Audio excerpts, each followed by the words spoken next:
Ngiyaqala ngqa ukukhuluma inkulumo ephambene nalokhu kusuke indlela asuke ebona ngayo uMthandeni. Kwesinye isikhathi impela ngihlezi ngithi ngihlezi ngifanaye yonke inkulumo yakhe asuke ekhuluma uyaye bethi noma abanye bengayiboni kahle, mina mangithi ngiyayihlaziya ngimthole ukuthi uqondeni. Uyabona le ayenze la yathi khona ubonga ama-2K. Ayi Mthandeni usixhaphaze kakhulu ndoda. Cha usuyadelela impela-ke manje. Usudelela impela, bekufanele le nkulumo yakho uyenze ungakawehlukanisi unyaka. Hlukanisa unyaka kakodwa. Usuzobhampela thina. Aye kuphi ama-2K uqala ukucula nje lapha ngo-2014 mina ngikwazi ngo-2015. Aye kuphi lama-2K ayesenawo amafoni lawo ma-2K lawo ngo-2015 lawa usuke iwona usuwaphakamisa manje sekungazuthi iwona kubeke lapho khona. Ama-2K akufica uvele wesekwa, akufica uvele unabalandeli. Manje yini sengazuthi manje wena yiwona lama-2K akutakulile. Uyazi ukuthi Mthandeni kuye kube buhlungu kanjani uma ngabe kukhona umuntu okhuluma kabi ngegama lakho kimi, futhi akumelanga ngithi sibaningi. Ngeke ngibone nabanye indlela abaphendula ngayo ukuthi nabo iyabenyanyisa lento njengami. Mina ngiyi-70s 1979 unyaka engazalwa ngawo.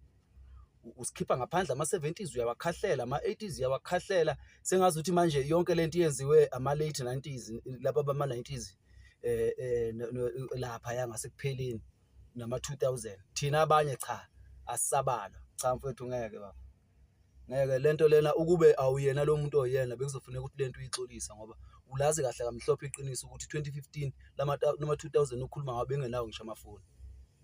Lento okhuluma ngayo ukhuluma ngento yamanje. Abantu abakufica uvele wesekiwe. Sonke lesikhathi wesekiwe kunabantu abasemva kwakho. Nami ngingomunye wabo ukuthi mina angiphapha ngiwahambela ama-branches namanje ingoma zakho anginayo ingoma yakho elapha eseviwe la efonini yami. Mangifuna ukudlala umculo futhi isikhathi esiningi vese ngihlezi ngenza kanjalo. Mangidlala umculo ngena ku-YouTube ngena ku-Spotify ngidlala khona umculo wakho ngoba angisenaso isikhathi sokuhamba ngiyothenga i-CD nalawa asadayisa ama-CD. Kodwa bakhona abanye abangakutshela ukuthi lapha eDenver mina bethi i-CD yakho miphumile even sekukhona ama-USB. Kodwa bendlala ngazi ukuthi ngizoyithenga i-CD ngihambe ngiyothenga i-CD lapha yana ezansi lapha yana eDenver lapha ekhontenini emhlophe. Uyayazi leyo khonteni. Ngiyothenga i-CD lapha ngihambe ngiyoyiphusisi lapha ekhaya kunosisi udadewethu lapha ekhaya ngithi oka-1960 ke yena okuthanda ngale ndlela eyisimanga. Ngihambe ngifike ngiphe yona lo CD ngifike la ivaliwe.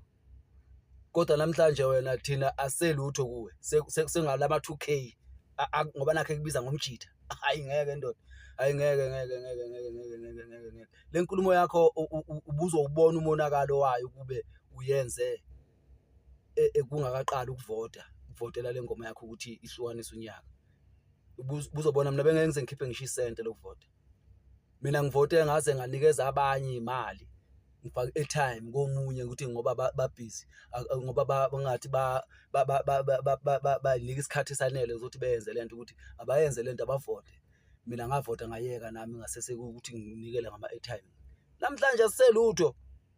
Akaphela isikhathi esingakanani asiselutho uswazi ukukhuluma kanje ebantwini abakusekile sonke lesikhathi. Ukuba wena lo muntu oyena bekuzofuneka ukuthi wenze ivideo uxolise ngoba ngempela ubhedile ukubheda lokho okwenzile. Phela ngakufanele ukuthi sikuseke ngisho usubheda.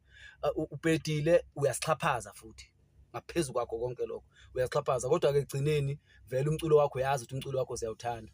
Vele manje ngabe sisuke si-supporta emculweni wakho suke senze ukuthi ungapheli amandla ekutheni usinikeze lowo mculo lowo esiwuthandayo. Kodwa le akuyona indlela yokukhuluma le. Akuyona indlela yokukhuluma impakamo le engenasidingo baba.